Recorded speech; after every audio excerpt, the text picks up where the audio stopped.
សួស្តីអ្នកទាំងអស់គ្នានៅក្នុងវីដេអូនេះខ្ញុំនឹងនិយាយអំពីតើយើងប្រើ volume profile របៀបណាសម្រាប់ធ្វើវិនិយោគរយៈពេលវែងបងប្អូនឃើញនេះជា volume profile បើបងប្អូនមិនទាន់បានមើលវីដេអូរបស់ខ្ញុំដែលខ្ញុំនិយាយអំពី volume profile បងប្អូនត្រូវទៅមើលដើម្បីឲ្យយល់តើអ្វីទៅជា volume profile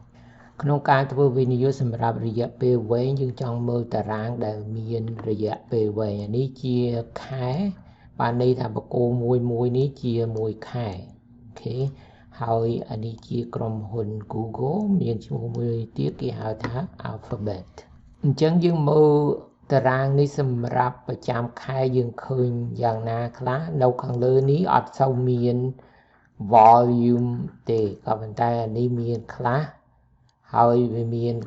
ចំណុចខ្លះស្ដើងចំណុចខ្លះខ្ពស់ថាខ្ញុំនិយាយអំពីកន្លែងនេះខ្ពស់អានេះឬទៅខ្ពស់បំផុតបើបងប្អូនបានមើលវីដេអូរបស់ខ្ញុំអាពណ៌បន្ទាត់ពណ៌ក្រហមនេះជា POC point of control បានន័យថាកន្លែងហ្នឹងមនុស្សទិញលក់តម្លៃយ៉ាងច្រើនម្ល៉េះហើយអាហ្នឹងជា point of control ហើយអាបន្ទាត់មួយនេះហើយនឹងអាបន្ទាត់មួយនេះជា value area អានេះ value area high អាខាងលើនេះហើយ value area low ខាងក្រោមនេះអញ្ចឹងបើសិនណាជាយើងមើលតាំងនេះសម្រាប់ខែគឺថាស្ដើងបំផុតគឺថានៅខាងលើនេះមិនសូវមានអ្នកគេទិញលក់អីច្រើនទេភាគច្រើនគេទិញនៅឯក្រោមនេះប៉ុន្តែបងប្អូនដឹងទេតម្លៃនេះនៅពីឆ្នាំណាឆ្នាំយូរហើយតាំងពីឆ្នាំ2011 2010អីម្លេះហើយយើងមិនអាចទិញតម្លៃទាំងអស់នោះបានទេវានៅក្រោមពេកប្រហែល$10អីតម្លៃភាគហ៊ុនសម្រាប់ Alphabet សម្រាប់ Google ឥឡូវនេះវាចប់ពីថ្ងៃសុក្រនេះ$90.26សេនអញ្ចឹងយើងទៅមើល weekly chart ឲ្យវារួញបន្តិចสนุกមើលហើយវា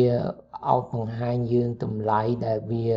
មិនយូរពេកអូខេអញ្ចឹងយើងមើល5 years weekly បានន័យថារយៈពេលយើងមើល5ឆ្នាំបកគោមួយជា1អាទិត្យអញ្ចឹងបងប្អូនឃើញពីព្រោះយើងបង្រួញវាមក5ឆ្នាំពីព្រោះអាមុនហ្នឹង monthly អានោះ20ឆ្នាំណាអញ្ចឹងបានន័យថាមិនបានន័យថា volume profile នេះគឺថាសរុបសម្រាប់5ឆ្នាំកន្លងទៅអូខេអញ្ចឹង5ឆ្នាំកន្លងទៅគឺថាតម្លៃមនុស្សភាគច្រើនទិញនៅកន្លែងណាទិញលក់នៅកន្លែងណានៅកន្លែងបន្ទាត់ក្រហមនេះតម្លៃ55 49អញ្ចឹងបើសិនណាជាយើងមើលទៅខាងនេះតើយើងទិញនៅឆ្នាំ2020ខែ3អីអានឹងបានយើងបានទិញតម្លៃនឹងបានឃើញទេក៏ប៉ុន្តែឥឡូវហ្នឹងតម្លៃនៅណាដូចខ្ញុំថាចឹងពីថ្ងៃសុក្រមុននេះវាបញ្ចប់នៅតម្លៃ90.26អូខេអញ្ចឹងបើសិនណាជាយើងចង់ទិញថោកជាងហ្នឹងយើងត្រូវមើលតារាងរបស់យើងមើលយ៉ាងម៉េចតាមយើងមើលដូចខ្ញុំបានបង្ហាញបងប្អូនយើងត្រូវមើលតើក្រុមហ៊ុនហ្នឹងវាមានមូលដ្ឋានគ្រឹះល្អឬក៏អត់ fundamentals ហើយយើងមើលតើតម្លៃ fair value វានៅឯណាហើយយើងមើលតម្លៃបច្ចុប្បន្ននេះនៅឯណាហើយយើងចង់ទិញឲ្យថោកជាងតម្លៃ fair value បើសិនណាជាយើងអាចទិញបានបងប្អូនត្រូវចេះធ្វើលេខតើយើងធ្វើយ៉ាងណាដើម្បីរកមើលឃើញ fair value ខ្ញុំមានវីដេអូដែលខ្ញុំបានបង្ហាញយើងត្រូវធ្វើលេខយ៉ាងណាអញ្ចឹងឧបមាថា Google fair value 120អានេះគ្រាន់តែជាឧទាហរណ៍ទេបងប្អូនត្រូវទៅធ្វើលេខខ្លួនឯងហើយរកមើលដើរទាំងតម្លៃនឹងប៉ុណ្ណាអញ្ចឹងឧបមាថាតម្លៃវា120ប៉ុន្តែតម្លៃបច្ចុប្បន្ននេះ90.26អញ្ចឹងវាថោកមែនទែនពីព្រោះអានេះfair value វាដល់120ថាអញ្ចឹងយើងមើលបើសិនណាជាយើងចង់ទិញគួរតែយើងទិញឬក៏អត់យើងមើលយើងប្រើអ្វីខ្លះដោយវិធីដែលខ្ញុំបានបង្ហាញបងប្អូនខ្ញុំប្រើ Fibonacci បន្ទាត់ទាំងអស់នេះដែលបងប្អូនឃើញ đôi khi chẳng đại và vong của mình toàn ban mơ videoរបស់ខ្ញុំនិយាយអំពី Fibonacci បងប្អូនត្រូវទៅមើលអូខេហើយម្យ៉ាងទៀតខ្ញុំប្រើ simple moving average អានេះជា200 no អានេះជា200អានេះជា50 simple moving average អូខេអញ្ចឹងបើសិនណាជាយើងចង់ទិញឥឡូវហ្នឹងគឺថាយើងអាចទិញបានបើសិនណាជាយើងដឹងថាតម្លៃ fair value ជា120បើយើងទិញតម្លៃ90អាហ្នឹងថោកមែនទែនហើយម្យ៉ាងទៀតយើងអាចប្រើ Fibonacci នៅកន្លែងនេះ 61.8% តម្លៃវា 88.22 បើសិនណាបងប្អូនចង់ចាំឲ្យវាចូលបន្តិចទៀតយើងទិញវាក៏បានពីព្រោះអ្វីបើសិនណាបងប្អូនចាំបានមើលវីដេអូរបស់ខ្ញុំបានបង្ហាញអំពីយើងមើល support resistance អូខេក្រោមពី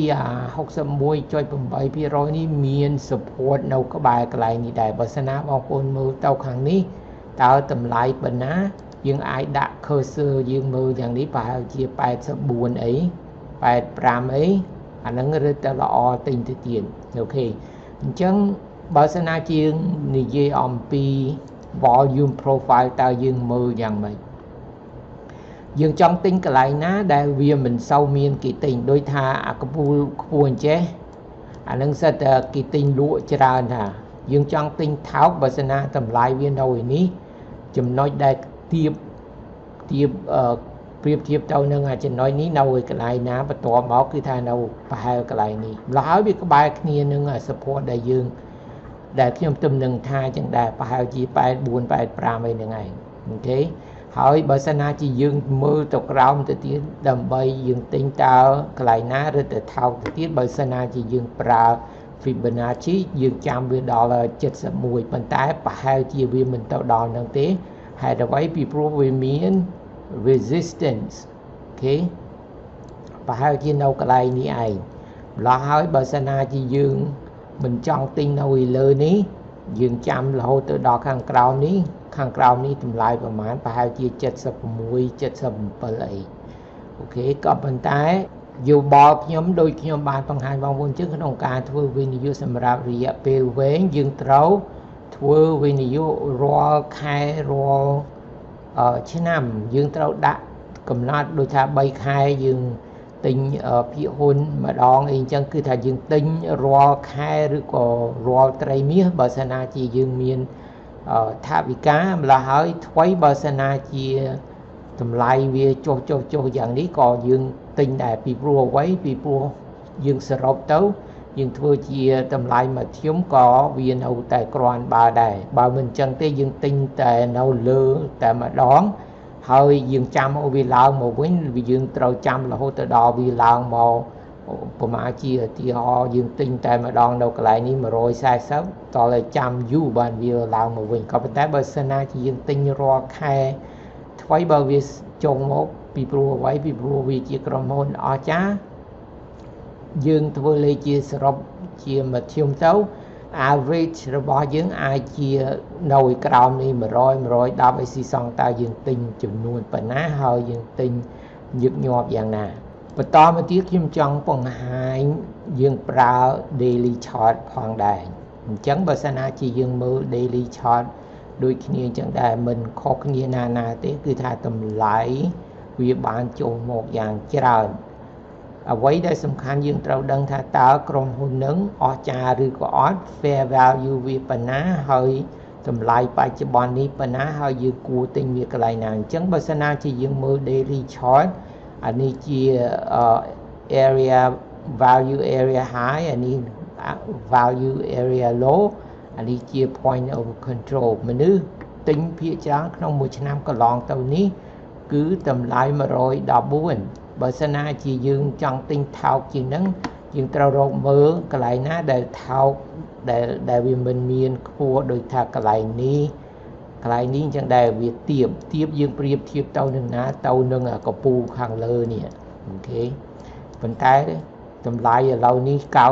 90.26បើសិនណាជាយើងចង់ទិញឥឡូវក៏បានឬមួយក៏